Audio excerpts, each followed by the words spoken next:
Buenos días, ¿cómo están todos? Bien, bien.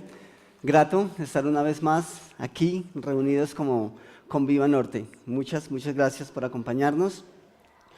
Hoy es la segunda charla de la serie que iniciamos hace 8 días, basada en el libro de Nehemías y la experiencia de Nehemías. Y hace 8 días nosotros estudiamos un poquitico del contexto, ¿recuerdan?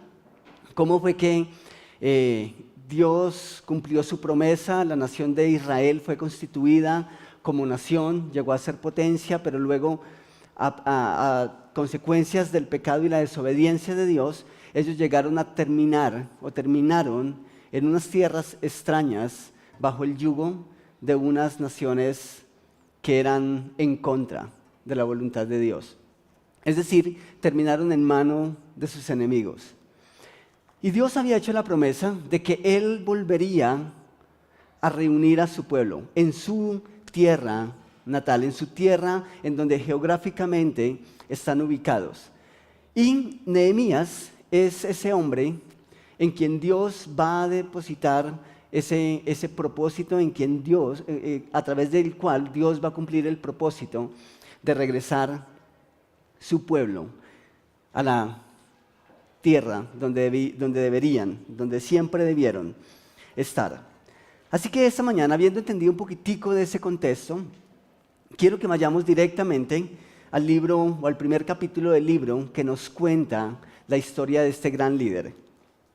Está en Nehemías, capítulo 1, vamos a leer desde el versículo 1 hasta el versículo 4 inicialmente. Y pues Nehemías es uno de esos libros que rara vez nosotros estudiamos. Anoche en el grupo de los jóvenes, una de las cosas que hablábamos es eso. Realmente hay libros bíblicos que pueden pasar años y nosotros nunca traemos en una charla de un domingo, podemos traer uno de esos textos. Y Nehemías es uno de esos libros que en lo que yo recuerdo, en lo que llevamos de Conviva Norte, creo que nunca habíamos abierto nuestras Biblias un domingo para hacer énfasis o para estudiar lo que Dios tiene para decirnos a través de Nehemías. Así que vamos a estar estudiando esta vez mucho acerca de este libro. El versículo 1 de Nehemías 1 dice: esas son las palabras de Nehemías, hijo de Jacalías, en el mes de Quisleu del año 20. Si ustedes tienen sus Biblias físicas, como vamos a estar estudiando este libro, es importante que tengamos en cuenta estas fechas, ¿sí? Acá nos está diciendo que en el mes de Quisleu del año 20, estando yo en la ciudadela de Susa, llegó Hananí, uno de mis hermanos, junto con algunos hombres de Judá. Entonces les pregunté por el resto de los judíos que se habían librado del destierro y por Jerusalén. Ellos me respondieron: los que se libraron del destierro y se quedaron en la provincia están enfrentando, ¿qué? Una gran calamidad. ¿Y qué más? Y humillación. Esos dos términos no aparecen en la Biblia en mayúscula, pero creo que hoy el énfasis va a estar en esos términos, y por eso está en mayúsculas ahí en la pantalla. Y entonces, ¿qué hace Nehemías cuando recibe este informe? Dice: la muralla de Jerusalén sigue derribada, con sus puertas consumidas por el fuego. El versículo 4 dice que al escuchar eso, me senté a llorar, hice duelo por algunos días, ayuné y oré al Dios del cielo. Definitivamente, si había un sentimiento que invadía el corazón del judío en este contexto, era la impotencia y la humillación. Realmente se sentían humillados. Hace 8 días nosotros mencionábamos, por ejemplo, el caso desafortunado de Armero. Decíamos que en nuestra historia como colombianos puede ser la catástrofe natural o el desastre natural más grande que hayamos podido enfrentar. Pero cuando son desastres naturales, obviamente uno mira a Dios, a veces tiene respuestas, a veces no. Pero cuando en el caso del pueblo judío, que ese daño había sido causado por otro hombre, los sentimientos son diferentes. Y el sentimiento de humillación que ellos vivían era grandísimo, era muy fuerte. Así que el informe Hananí decía que el pueblo estaba en gran calamidad y humillación. Y saben, no parece un informe muy alentador, ¿cierto?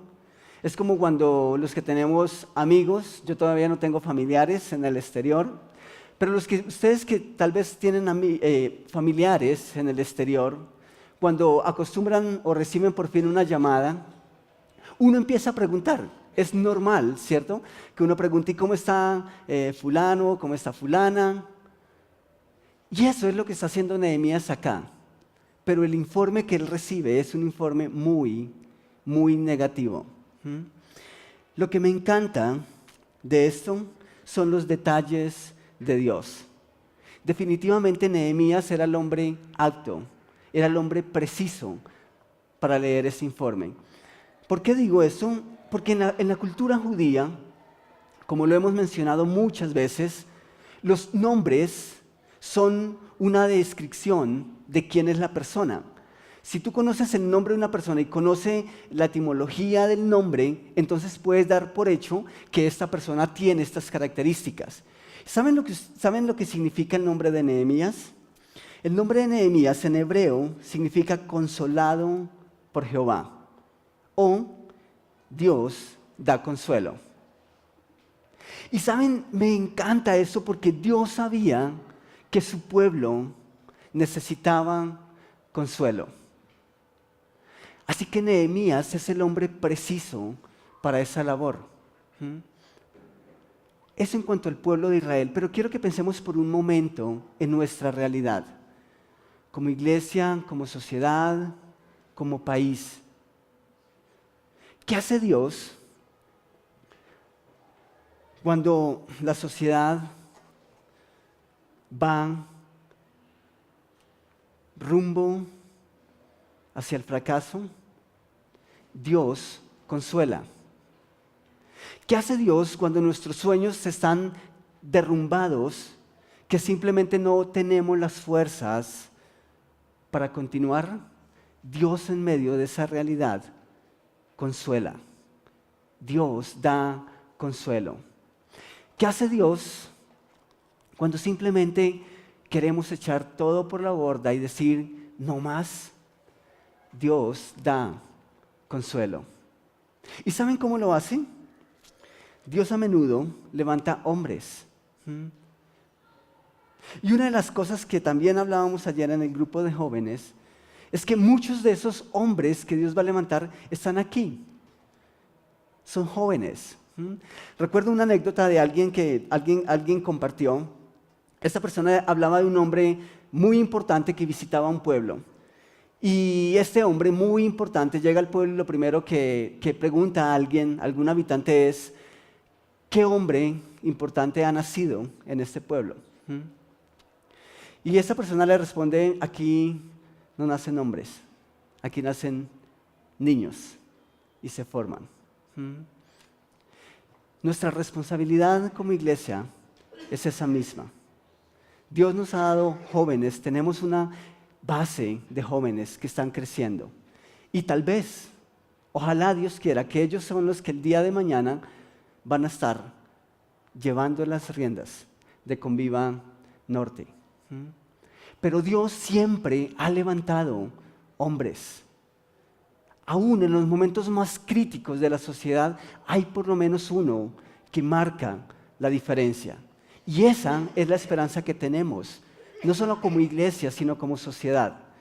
Que Dios siempre va a colocar una persona que marque la diferencia. Ojalá nosotros seamos ese tipo de personas que Dios va a usar para marcar pautas en nuestra sociedad.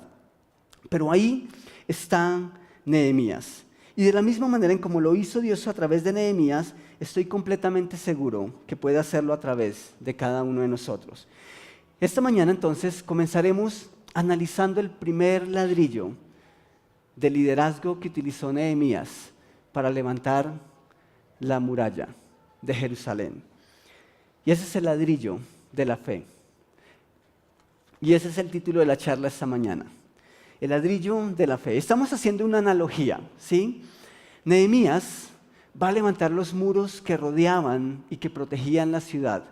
Están en ruinas, están derribados porque el enemigo los ha derribado. Pero ¿qué hacemos nosotros? La invitación a través de esta serie es que nosotros veamos nuestras vidas como muros, que necesitan muchos ladrillos. Y cada uno de esos ladrillos es un principio que si aplicamos a nuestra vida, vamos a ser como muros sólidos, que el enemigo no va a poder penetrar fácilmente. Así que hoy vamos a analizar un poquito el ladrillo de la fe en la vida de Nehemías. Entonces, quiero que analicemos un poco la pregunta que él hace a Hananías. Cuando Hananí llega, parece que es un hermano en la sangre, o simplemente puede ser algún judío, algún hebreo. Llega, él hace una pregunta. ¿Recuerdan ustedes cuál es la pregunta que él hace en el texto que acabamos de leer? Él pregunta primeramente por sus hermanos. Así que su pregunta apunta a sus hermanos. ¿Saben? Este es el derecho de las cosas. Hablaremos de esto un poco más adelante en esta serie, pero al preguntar primero por los hermanos, por los hombres, por el recurso humano, podemos decir que un buen líder da prioridad a la gente antes que a lo que intentará hacer o a lo que hará con esa gente. ¿Sí me hago entender? Esta semana, mientras estudiaba, me hacía una pregunta. Y es que yo sé que los últimos 2 o 3 meses nosotros hemos estado levantando muros físicos en nuestro local. Y hemos estado haciendo muchas cosas en nuestro local. Y una de las preguntas que Dios me llevaba a hacerme era, ¿está el trabajo en esos muros, en la pintura, en el techo, en los cajones, desplazando el trabajo que debemos estar haciendo y el tiempo que debemos estar invirtiendo en vidas, en personas? Y tuve que responder esa pregunta.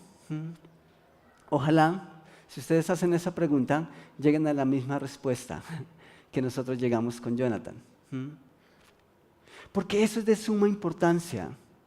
Nunca las paredes que nos rodean van a ser más importantes o nunca pueden llegar a ser más importantes que las personas que nos reunimos. Y eso es lo que hace Nehemías. Nehemías tiene en mente primeramente a sus hermanos y pregunta cómo están ellos. Espero analizar esto un poco más profundo más adelante.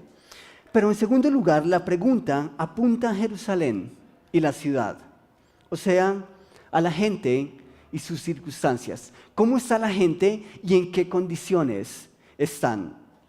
En otras palabras, me atrevo a decir que si hay muralla, pero no hay personas, la muralla no tiene sentido.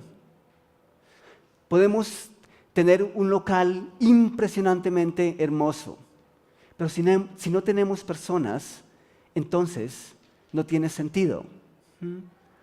¿Por qué? Porque el pueblo se beneficia de la muralla, pero la muralla definitivamente, la muralla fue hecha para el pueblo, no el pueblo para la muralla. Y esa parte material es de suma importancia porque habla de nuestras condiciones, pero no pueden ser más importantes que las personas. Finalmente, son las personas, no las cosas, aquellas que mueven el corazón de Dios. Dios sí se dolía con ver a la ciudad de Jerusalén derribada, pero más que eso, el corazón de Dios se duele cuando su pueblo no reacciona, cuando su pueblo está desanimado, cuando su pueblo está en calamidad, cuando su pueblo está soportando la humillación. Y entonces, esto también es lo que debe mover el corazón de aquellos líderes que están interesados en los propósitos de Dios. No paredes, no estructuras, sino vidas. Y que esas vidas unidas puedan levantar muros de protección. Ese es el orden. Así que después de haber recibido el informe, ¿qué hace Nehemías? Va a su oficina y lo mete en el archivador, ¿cierto? Eso es lo que él hace. Recibe ese informe y dice, bueno, tal vez a la vuelta de unos 3 meses voy a poder dedicarle tiempo a eso, voy a sacar otras cosas, porque ando muy ocupado y ya veremos qué ocurre con eso. ¿Es lo que hace? No. La respuesta automática de Nehemías dice que se sienta y llora. Llora por sus hermanos, llora por ver cómo está su ciudad, por saber cómo está su ciudad. Pero luego de eso, ¿qué hace? Ayuna y ora delante de Dios. Eso es de suma importancia. Cuando ustedes y yo estamos enfrentando una situación que nos parte el corazón, ¿qué hacemos? ¿A quién acudimos? ¿A quién llamamos? Esta semana una persona me hizo cantaleta por el teléfono. Es una persona con la que hemos sido amigos por mucho tiempo, pero esta semana, la semana pasada, esa persona estaba con muchas dificultades. Y según ella estuvo tratando de comunicarse conmigo y con otras personas, pero por alguna razón esa llamada nunca entró. Los mensajes no llegaron y los que sí llegaron eran los de protesta. Y después cuando yo miro esos mensajes digo, pero no entiendo qué está pasando. Y básicamente esa persona me dice, los amigos o las personas que debieran estar, nunca están cuando uno más los necesita. Fue algo fuerte. Pero ¿qué hacemos cuando tenemos momentos de dificultad? Vamos a personas, a veces acudimos a todas las opciones posibles. Y cuando ninguna de esas opciones funciona, entonces decimos, Dios, ¿qué hago? Realmente nuestra primera reacción es hacer lo que hizo Nehemías, ¿sí? Nehemías pudo haber incluso pensado en la capacidad de influencia que tenía estando en un puesto bastante importante en el reino persa. Pero aún eso, no sé si se le pasó por la cabeza. Lo que sí sabemos es que su primera reacción fue ir de rodillas y decir, Dios, ¿qué está ocurriendo? Al escuchar eso, dice que se sentó y lloró, hizo duelo por algunos días, ayunó y oró al Dios del cielo. Era apenas lógico que el llanto estuviera y que invadiera su corazón. Sin embargo, no dice que se quedó llorando todo el tiempo, ¿sí? El duelo fue importante, pero mientras lloraba, hacía otras cosas, ayunaba y oraba. ¿Por qué ayunaba y oraba? Normalmente, nosotros cuando buscamos una respuesta de Dios, muchas personas acostumbran a ayunar. Y esa era la costumbre para muchos líderes en la Biblia. Cuando ellos necesitaban una respuesta de Dios, ellos ayunaban. Y pasaban mucho tiempo ayunando para buscar que Dios hablara en esos tiempos a sus vidas. ¿Y por qué guardaba luto? ¿Por qué guardaba luto Nehemías? En algunas ocasiones era por la pérdida, igual que nosotros lo hacemos en nuestro tiempo. Cuando algo nos duele, buscamos una manera de manifestarlo. Y guardando luto era la forma en que Nehemías comunicaba el dolor que había en su corazón al ver a su pueblo que yacía o que estaba en ruinas. Entonces, pensemos por algún momento en este gran hombre. Se necesitaba fe para hacer lo que él estaba haciendo. Y vamos a mirar algunos aspectos. Por ejemplo, habían pasado varios años. Israel o Judá había sido invadida, había sido llevada cautiva por el imperio persa. Y habían pasado varios años, por lo menos varias décadas. Había pasado el tiempo suficiente para olvidar cualquier cosa, para que Nehemías simplemente se olvidara de sus hermanos. Ahora, algunos judíos, mientras estaban cautivos, por su destreza y por sus habilidades particulares, muchos de ellos alcanzaron ocupar puestos importantes al servicio del rey. De hecho, cuando Nehemías empieza a escribir, o cuando empezamos a leer la historia de Nehemías, él aparece como copero del rey. ¿Saben ustedes lo que hacía el copero? ¿Cuál era la función de ser el copero del rey? Básicamente, bueno, no era un trabajo muy digno, digamos. Aunque estaba y hacía parte de la corte del rey, aunque habitaba y era la compañía del rey en todos sus eventos y banquetes, el trabajo del copero era muy particular. Cuando servían al banquete, el copero tomaba el primer vino y comía el primer alimento. Si el copero tenía problemas con el vino, porque era un vino envenenado para atentar contra la vida del rey, el rey se salvaba, pero su copero moría. Igual pasaba con los alimentos. Ese era el trabajo de Nehemías, cuando estamos aquí en el contexto en que estamos leyendo las palabras. Así que uno puede decir, genial, acompaña al rey en todos sus banquetes, sí, pero su trabajo era muy particular. Pero en medio de todo, no cualquier hombre llegaba a esa posición. Tenía que haber sido un hombre que ganaba la confianza del rey. Necesitaba la confianza del rey para ocupar ese puesto. Así que Nehemías fácilmente podía mover influencias a través de su cargo. Pero por otro lado, había judíos, incluyendo a Nehemías, que les iba bien estando en Persia. Entonces, ¿por qué este hombre debiera preocuparse por sus hermanos? ¿Han notado ustedes lo que ocurre con el muchacho que logra viajar a Europa o que logra venir a la ciudad y de repente empieza a irle bien y sus paisanos, adiós, ¿sí? Hace poco tuve la oportunidad de visitar, bueno, hace poco no, hace como unos 2, 3 años atrás, como lo he mencionado muchas veces, mis padres se criaron en el campo. Y yo tuve la oportunidad de ir a esas fincas, eran fincas cafeteras, en serio, cuando intentaban ocupar para tiempos de cosecha más de 100 trabajadores, más de 100 jornaleros. Y uno veía los cultivos, veía las instalaciones de esas fincas y eran impresionantes. Pero con el tiempo, las nuevas generaciones ya no quisieron quedarse en esos campos. Y muchos de ellos empezaron a venir a la ciudad. Y como dice un buen humorista colombiano, los hijos siempre van a ser un estrato más arriba que los padres.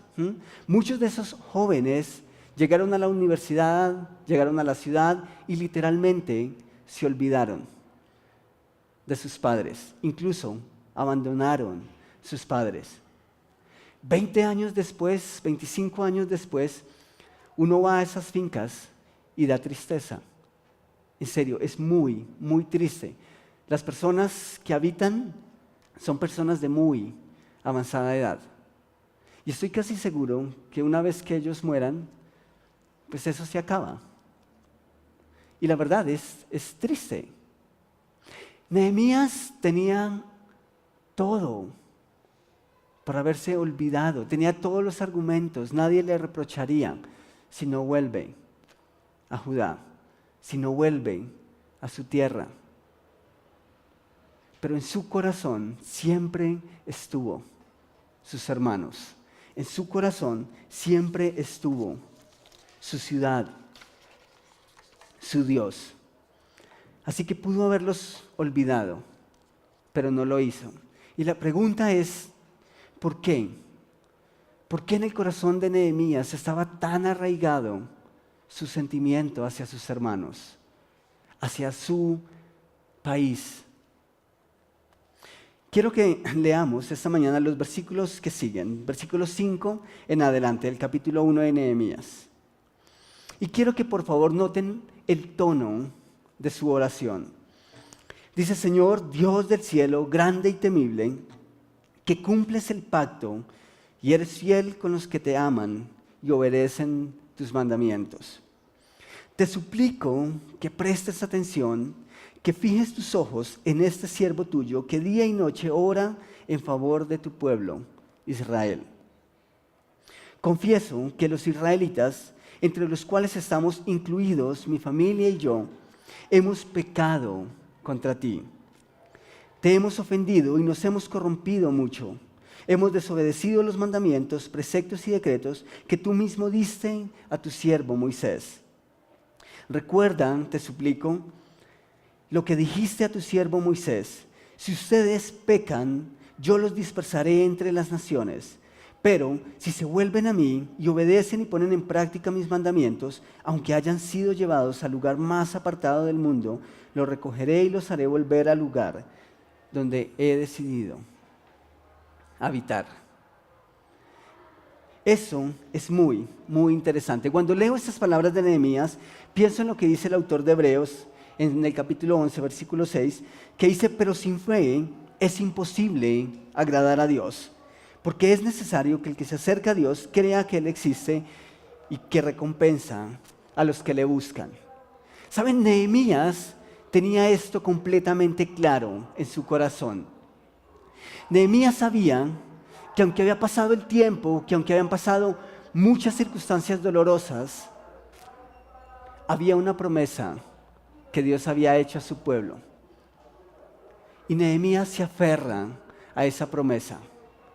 Y es ahora justo, no lo que le está exigiendo a Dios, sino lo que le está pidiendo a Dios que recuerde, que por favor piense en esa promesa que ha hecho al pueblo de Israel. Y entonces su oración también va en dos direcciones. La oración de Nehemías, en primer lugar, está basada en la relación de Dios con su pueblo. Básicamente lo que Nehemías le dice a Dios es, este es tu pueblo.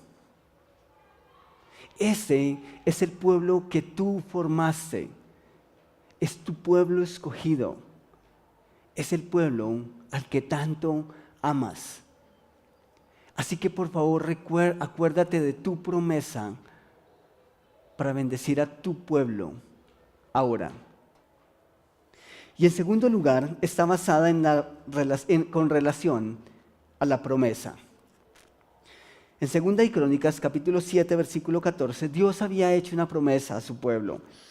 Dios había dicho, si mi pueblo, que lleva mi nombre, se humilla y ora, y me busca y abandona su mala conducta, yo lo escucharé desde el cielo, perdonaré su pecado y restauraré su tierra.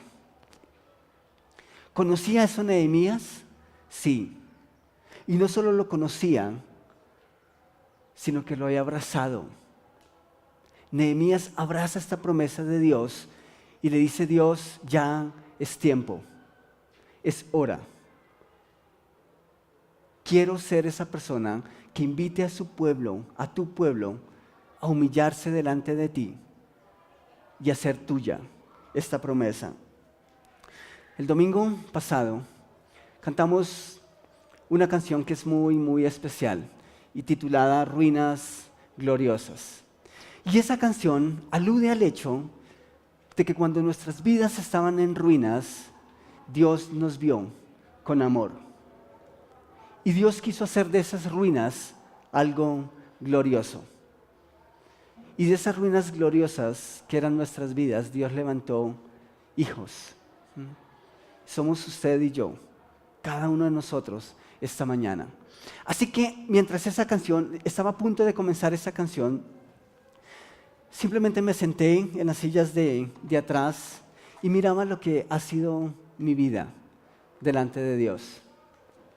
Y pensaba en cómo es el desarrollo de Conviva Norte, domingo a domingo. Así que mientras estaba ahí sentado, hablaba con Dios. Y le decía gracias por cada persona que sentía que iba entrando y que iba llegando. Y le decía gracias porque me motiva verles llegar cada domingo. Pero por otro lado, también pensaba en las personas o en las muchas ocasiones en que encontramos excusas tan fáciles para dejar de venir. Pensaba en esas personas en las que fácilmente encontramos un arrume de cosas que están por encima de su Dios, incluso por encima de su tiempo congregacional. Y mi oración delante de Dios era: por favor, no los dejes tranquilos. Inquieta sus corazones, inquieta mi corazón cuando hay otras cosas por encima de ti. Inquieta mi corazón cuando tengo que venir a una reunión y a veces el ánimo no está. Por favor, no nos dejes quietos. Haz que nuestro corazón te desee. Creo que esa debe ser nuestra oración. Que nuestras vidas sean una profunda necesidad con respecto a su Dios. Y esa debería ser nuestra oración por nuestros hermanos. Que despertemos. Que definitivamente podamos despertar esa pasión en nuestro corazón hacia nuestro Dios, hacia nuestro Creador. ¿Saben por qué? Porque Dios todavía consuela. Porque aunque nosotros veamos muchas corrientes religiosas, porque aunque veamos mucha confusión, porque aunque veamos nuestros parques llenos de jóvenes que en nuestra manera de pensar no quieren saber nada de Dios, Dios sí tiene algo para ellos. Pero nosotros necesitamos ser esos Nehemías que se mueven por fe en nuestro siglo, en nuestro tiempo. ¿Recuerdan? La Biblia no nos dice cuántas personas quedaron en Jerusalén. Hananí nunca le dijo a Nehemías: hay tantas personas que están siendo humilladas. No, pero habían muchas personas todavía. ¿Por qué entonces ellos no podían construir el muro? ¿Por qué tenían que esperar a un hombre llamado Nehemías? Podemos pensar en muchas razones. Porque estaban humillados, porque se sentían impotentes, porque se sentían desanimados. Pero ellos podían haber hecho la tarea. Podemos pensar en que venían de un trabajo grande. Ellos habían acabado unos años antes de reconstruir la ciudad de Jerusalén. Así que podían haber estado cansados. Es normal que cuando uno viene de mucho trabajo, viene tan animado que obviamente como humanos las fuerzas se acaban. Pero si no tenemos cuidado, después de ese tiempo de acción, de mucha actividad, uno puede terminar tan cansado que necesita fuerzas para recomenzar. Y eso es lo que hace Nehemías. Inyectar esa motivación que necesitaba su pueblo. Antes de Nehemías fue un hombre llamado Zorobabel a Jerusalén con un grupo bastante grande de judíos que tuvieron la oportunidad de regresar a Jerusalén y reconstruyeron la casa de Dios, reconstruyeron la ciudad. Después de ese hombre bajó Esdras, fue Esdras, y lo que hizo Esdras es: bueno, ya tenemos el templo de adoración, tenemos la casa de Dios, la ciudad está mejor, entonces vamos a retomar la adoración y vamos a comenzar a tener los estudios de la ley. Y empezaron como ese avivamiento. Y saben, uno esperaría que después de haber vivido esas etapas, el pueblo estuviera tan motivado que diría: pues hombre, solo nos falta la muralla, ¿sí? Vamos a hacerlo. Pero no fue así. El pueblo, después de ese avivamiento, estaba en crisis. Y en una crisis profunda. Pero ahí entra Nehemías por fe a decir: Dios, te necesitamos. Claramente, el pueblo no tiene la fuerza. claramente el pueblo no tiene la motivación. Y yo sin ti tampoco puedo hacer absolutamente nada. Así que, por favor, recuerda que dijiste que si tu pueblo se humilla y ora, y te busca y abandona su mala conducta, tú los escucharás desde el cielo, nos perdonarás nuestro pecado y restaurarás nuestra tierra. ¿Recuerdan la pregunta de Nehemías al principio? ¿Cómo está la gente y cómo está la ciudad? Nehemías conocía a Dios. Y aquí la promesa dice que Dios perdonaría a su pueblo, pero sanaría su tierra. Es decir, ellos podían volver a ser la ciudad que un día fueron, porque era la promesa de Dios. Pero el pueblo necesitaba hacerlo, necesitaba dar esos pasos. ¿Saben qué me parece impresionante de Nehemías? Cuando estaba comenzando en la iglesia, quien fuera mi pastor en ese entonces, él me dio una de las enseñanzas que tal vez están más arraigadas en mi corazón. Él dijo, un líder mete las manos al fuego por su gente. Y esa es una de las responsabilidades grandes que puede llevar a sus espaldas alguien que se diga líder o alguien que esté dispuesto a asumir la responsabilidad. Y saben, Nehemías está tan seguro de que su pueblo va a entender los requisitos para estar bien delante de Dios y para poder levantar los muros. Pero la pregunta es, ¿qué hace que Nehemías esté tan seguro de que efectivamente su pueblo se va a humillar, de que sus hermanos van a reconocer su pecado y que Dios les va a guiar en la tarea? No es solamente tener fe, porque yo lo puedo tener, pero es tener fe en que la iglesia se va a mover. Es tener fe en que cada uno de ustedes va a llegar delante de Dios y va a hacer el trabajo personal. Y Nehemías lo está haciendo.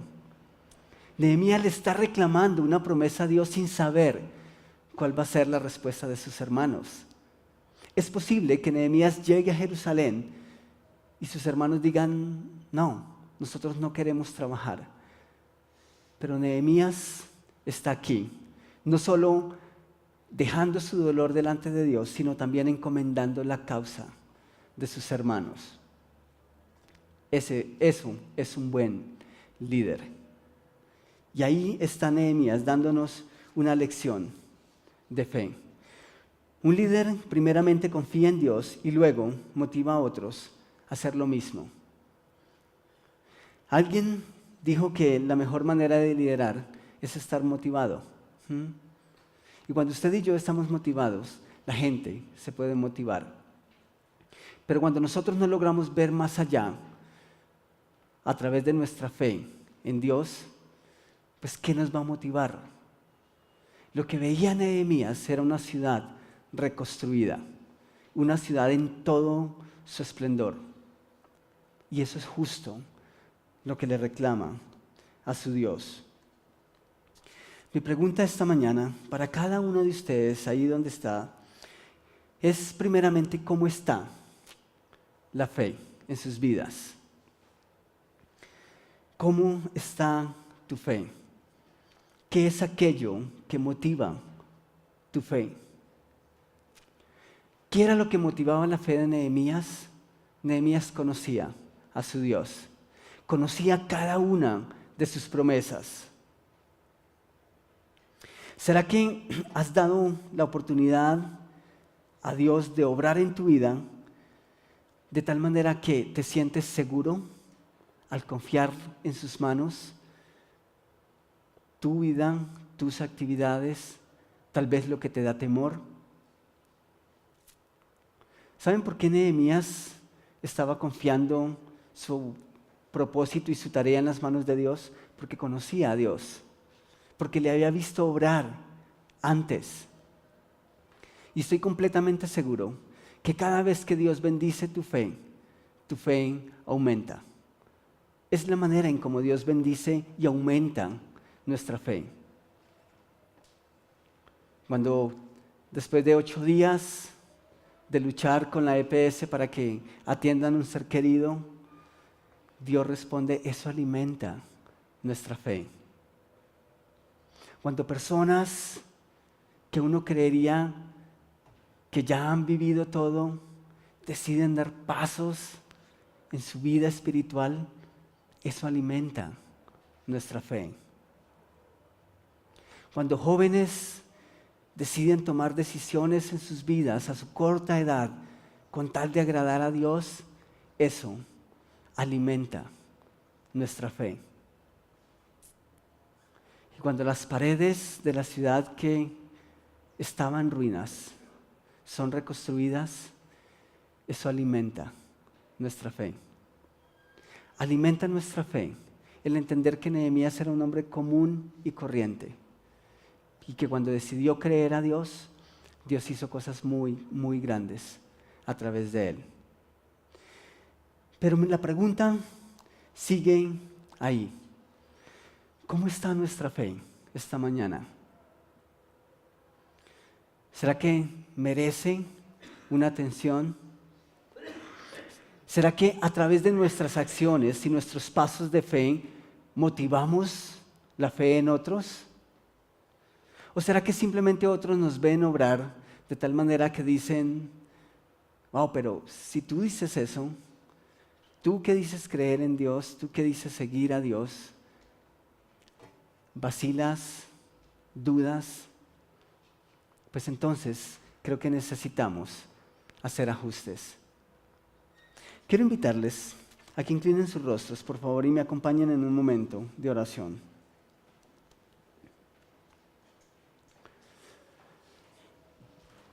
Nuevamente, pensemos en nuestra sociedad, en las noticias, en lo que vemos día tras día. Es más, en la realidad de muchas iglesias en la actualidad, en la realidad de muchos de esos líderes.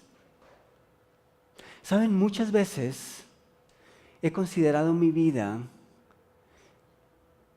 y he tenido que pensar o he tenido que decirle a Dios, Dios, si yo que te conozco, pienso, actúo y tengo este tipo de luchas, ¿qué puedo esperar de una sociedad que te rechaza a toda costa? Y a veces eso me da desánimo. Y a veces el desánimo es tanto que me pregunto si esto definitivamente vale la pena. Pero ¿saben? Muchas personas en el tiempo de Nehemías podían mirar la ciudad y decir, no vale la pena. Pero hubo un hombre llamado Nehemías que a través de su fe en el único Dios vivo logró no solo mover la fe de otros, no solo motivar a otros, sino que definitivamente, tantos años después, las paredes hablan de un Dios que creyó, de un hombre que creyó a su Dios.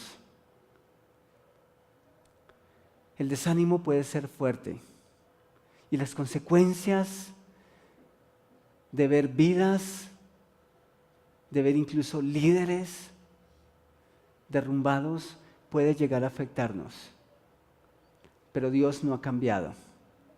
Dios sigue siendo el mismo. Y su promesa sigue siendo la misma, no solamente para su iglesia, sino para el mundo, para nuestra sociedad, para nuestro barrio, para nuestras comunidades. Dios mantiene la promesa de que si nos humillamos y oramos, de que si nos acercamos a Él, Él va a hacer grandes cosas. Y yo creo que en este lugar Dios puede hacer grandes cosas si nosotros decidimos creer, si nosotros abrazamos su promesa, para nuestras vidas, para nuestro país, para nuestra iglesia. Tal vez tú estás aquí esta mañana y estás pensando en que Nehemías podía creer en Dios porque le había visto obrar de tantas formas. Tú puedes conocer a Dios esta mañana de una manera personal, a través de Jesús, a través del sacrificio de Cristo en la cruz. Y esta mañana hay personas dispuestas a guiarte a través de la Escritura. ¿Qué necesitas hacer para comenzar una relación personal con Dios? Para comenzar una relación personal con su Hijo Jesús. Es difícil creer en alguien a quien no conoces. Pero esta mañana Jesús espera que tú le puedas conocer, que tú puedas iniciar una relación personal con Él. Así que si hay alguien esta mañana en este lugar que dice, yo quiero conocer más a Dios, yo quiero empezar una relación con Él. Yo conozco algunas cosas de Dios, pero quiero empezar a conocerle más profundamente. Si ese es tu sentir esta mañana, yo te ruego que levantes tu mano. Simplemente con tu mano levantada alguien se va a acercar y te va a decir lo que Dios espera que hagas. ¿Hay alguien? ¿Hay alguien que con su mano levantada diga, yo quiero que alguien me explique? Yo quiero conocer un poco más. ¿Hay alguien?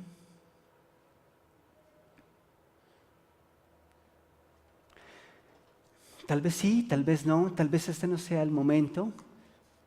Tal vez prefieras al final hablar con la persona que te invitó y hacer este tipo de preguntas. Te ruego que no te vayas de este lugar sin antes haberlo hecho. Padre, muchas gracias porque te podemos conocer. Porque te podemos conocer a través de las Escrituras, porque podemos conocer tus obras a través de Nehemías. Padre, porque las cosas que hiciste a través de la fe de este hombre que te creyó, podemos nosotros también evidenciarlas y vivirlas como lo hizo Nehemías. Pero te ruego, Señor, que muevas nuestras vidas. Te ruego que nos desafíes. Te ruego, Señor, que no nos dejes quietos. Te ruego, Padre, que como iglesia podamos despertar y hacer muchas, muchas cosas.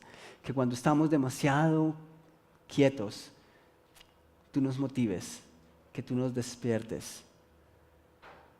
Y Rey, te ruego por nuestras comunidades. Te ruego por nuestro barrio, te ruego por nuestros barrios donde cada uno de nosotros habitamos.